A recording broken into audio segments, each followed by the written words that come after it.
Tripura women's ফেডারেশনের পক্ষ থেকে আন্তর্জাতিক নারী দিবস উপলক্ষে আগরতলার টাউন হলে এক অনুষ্ঠানের আয়োজন করা হয়। উপস্থিত ছিলেন বিধায়িকা স্বপ্না দেববর্মা, প্রেসিডেন্ট মণিহার দেববর্মা সহ অন্যান্যরা। এ বিষয়ে বিস্তারিত জানাতে গিয়ে নেতৃত্বরা প্রথমেই নারী দিবসের শুভেচ্ছা জানায় প্রত্যেককে।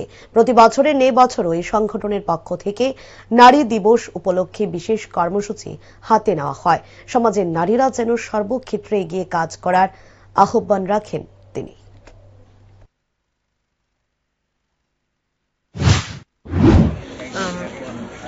ধন্যবাদ।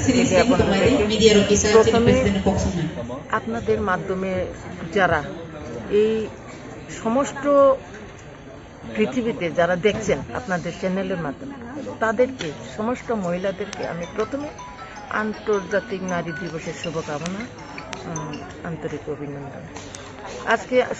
আজকে নারীদের যে অধিকার দিয়েছে সেটার জন্য আমরা ইউএনকে ধন্যবাদ জানাই এবং আমরা প্রত্যেক বছর আন্তর্জাতিক নারী দিবস পালন করে থাকি ত্রিপুরা মথা উইংস PWF। এইবার আমরা কিছু আলাদাভাবে করেছি, কারণ এইবার আমরা সারা ত্রিপুরা রাজ্যের মহিলাদেরকে আমরা আগরতলা টাউন হলে এনে আমরা পালন করছি।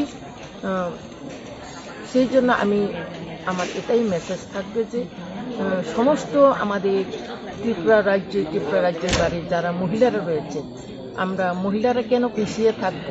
আমাদের অধিকার যেহেতু দিয়েছে, আমাদেরকে সম্মান দিয়েছে, সেই জন্য আমরা সমাজে আরো এগিয়ে কাজ করার জন্য আমি সব মহিলাদেরকে আমি অনুরোধ করব এবং অভিনন্দন সবাইকে যে আজকে আমাদের এই সুন্দর প্রোগ্রামটাকে সারা ত্রিপুরার মহিলারা এসে যে সৌন্দর্য আরো বাড়িয়েছে, সেই জন্য আমি সমস্ত মহিলাদেরকে আমি ধন্যবাদ জানাই।